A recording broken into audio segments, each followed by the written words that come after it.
April 26th, 1986, saw one of the worst nuclear accidents in history. April 26th, 1986, saw the spread of radioactivity all over Europe. The disaster had numerous effects, including $10 billion of damages, the relocation of over 115,000 people from the 30-kilometer exclusion zone, and the creation of new international laws that form the foundation of modern-day nuclear safety. The Chernobyl accident shocked the world and led to a major overhaul in international and national laws for nuclear safety, adding to the responsibilities of governments and to the public's right to information. The accident happened in the Soviet Union, which controlled its people through a police state. The relationship between the government and society was marked by a culture of distrust and suspicion, where individuals had no rights to property, information, protest, or free speech. The state's power was without limit. The USSR ultimately built 17 such plants. One of the main Soviet reactor design types, RBMKs, could be scaled to massive size, but did not have containment vessels, a standard safety feature in Western reactors. RBMKs were essentially giant stacks of graphite blocks or moderating fission reactions in the uranium fuel. The absence of containment saved costs in construction, which is important for the Soviet government, which lacked access to international finance. On April 25th, plant operators began to lower the reactor's power output for irregular scheduled maintenance. The day shift planned to conduct a safety test required for commissioning the reactor that involved operating the reactor at minimal power levels. However, the test was delayed by several hours into the night shift, who were inexperienced and did not understand the test protocol. Nearly all emergency systems had been shut off to simulate a blackout. In the early hours of April 26th, because the reactor was at low power for such a long time, the power output of the reactor was near zero. As a result, staff removed nearly all control rods in the reactor to increase reactivity. There was a sudden power spike. Reactivity in the core surged to several times normal operating parameters. Panicked, operators pressed the scram button to force all control rods back into the reactor, which would have normally stopped all reactivity. But the rods had a fatal design flaw. They had graphite tips, and graphite accelerates nuclear reactivity.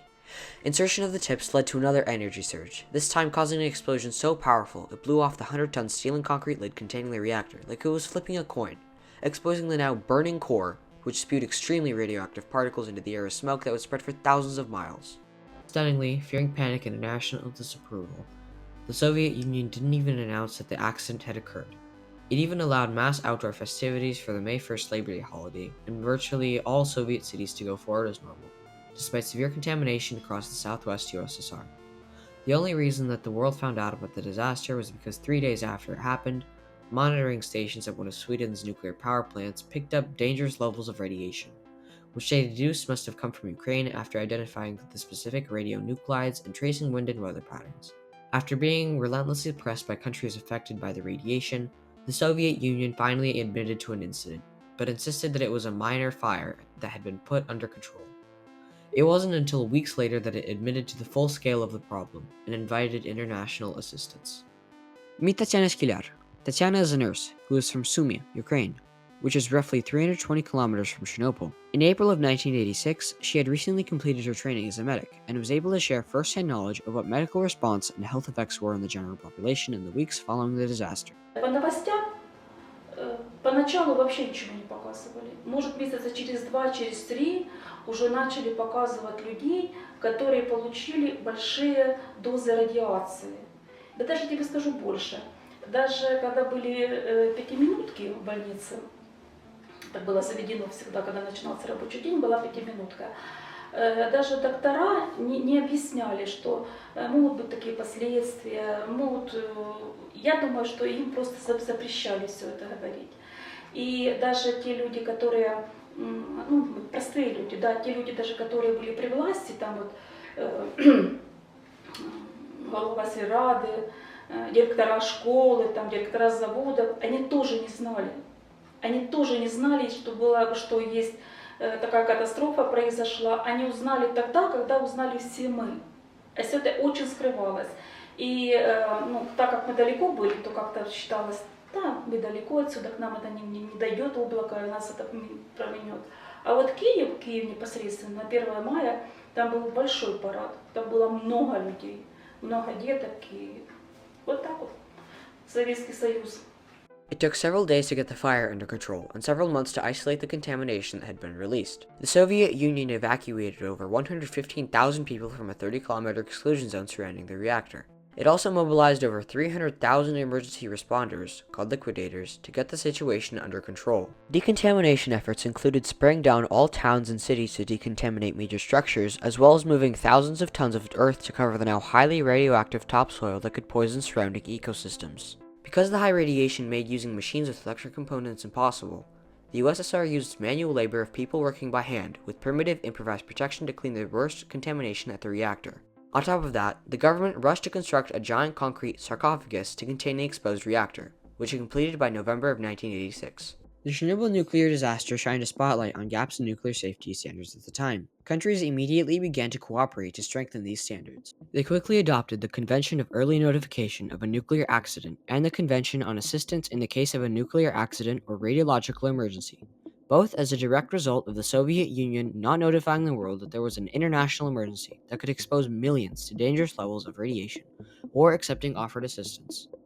Under these conventions, participating countries agreed to immediately report if a major nuclear accident had taken place, allowing other countries to take proper precautions in order to protect their citizens to provide and accept support handling the emergency. As an example of the impact this has had, 25 years after the Chernobyl incident, there was an enormous earthquake in eastern Japan that caused one of its nuclear reactors at Fukushima Daiichi to have a similar severe meltdown. However, because Japan immediately notified the world of what was going on, dozens of nations provided aid in handling the disaster, helping make sure that the general public was safe. In addition, European countries remained seriously concerned that the sarcophagus shelter at Chernobyl remained structurally unstable. The structure had over 1,000 square meters of holes in it.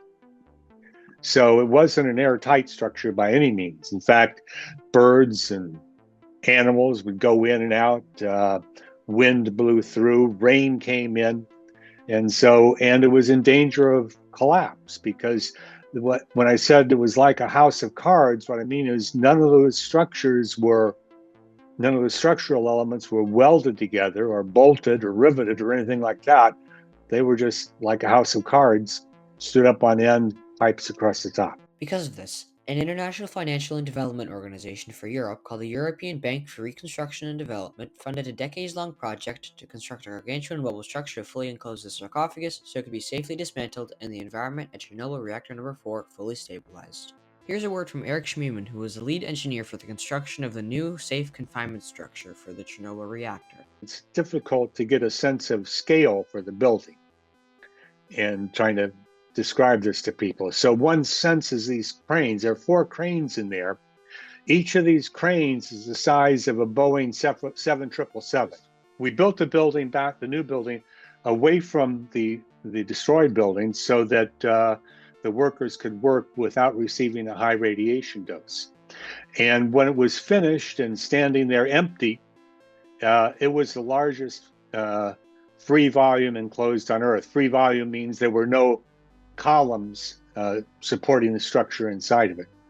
And then we pushed it over the top of the existing of the sarcophagus and the destroyed reactors.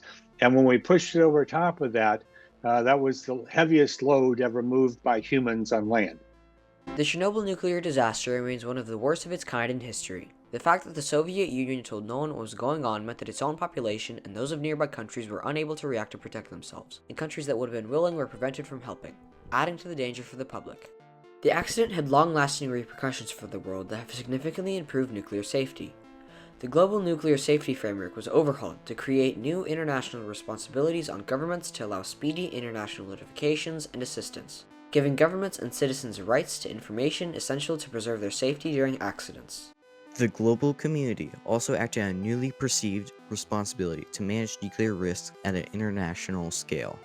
They dedicated major funds and over 20 years of effort to construct a true engineering marvel to try and achieve the final safe isolation of the contamination that still remains at Chernobyl today.